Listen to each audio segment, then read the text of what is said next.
सरदार जी पेड़ पर चढ़कर बैठ गए तो ऊपर बैठे बंदर ने पूछा, सरदार जी आप यहाँ क्यों चढ़ आए? सरदार जी बोले, मैं सेब खाने आया हूँ। बंदर ने हैरत से कहा, लेकिन ये तो आम का दरख्त है। सरदार ने अक्लमंदी से जवाब दिया, तो फिर क्या हुआ, मैं सेब अपने साथ लाया हूँ।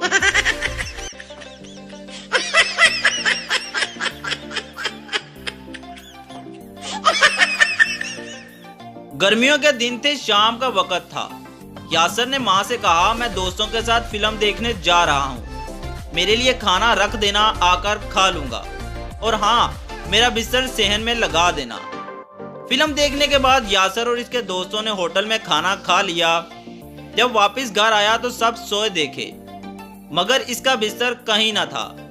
वो माँ के पास आया जो गहरी नींद में सोई हुई थी और कहा, माँ मेरा बिस्तर कहाँ लगाया है? माँ ने नींद भरी आवाज में कहा, बावर्ची खाने में। यासर समझ गया कि माँ खाने का कह रही है। इसने जरा जोर से पूछा, नहीं माँ मैं कहाँ सोऊं? माँ ने नींद भरी आवाज में जवाब दिया, छोटी वाली देगची में।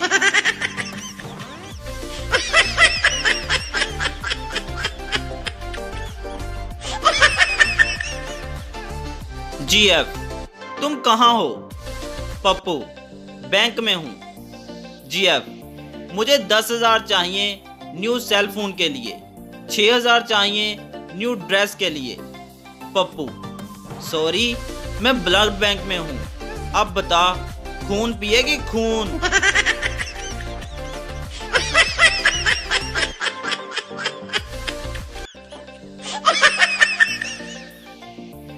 बॉय, कैसा फील कर रही हो? गर्ल, कल रात तो हद हो गई, उफ 2 घंटे मेरी तो जान निकल गई, सारे कपड़े गीले हो गए थे।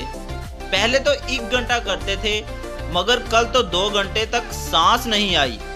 1 घंटा भी बहुत था, ये 2 घंटे की लोड शेडिंग ने तो जान निकाल देती है।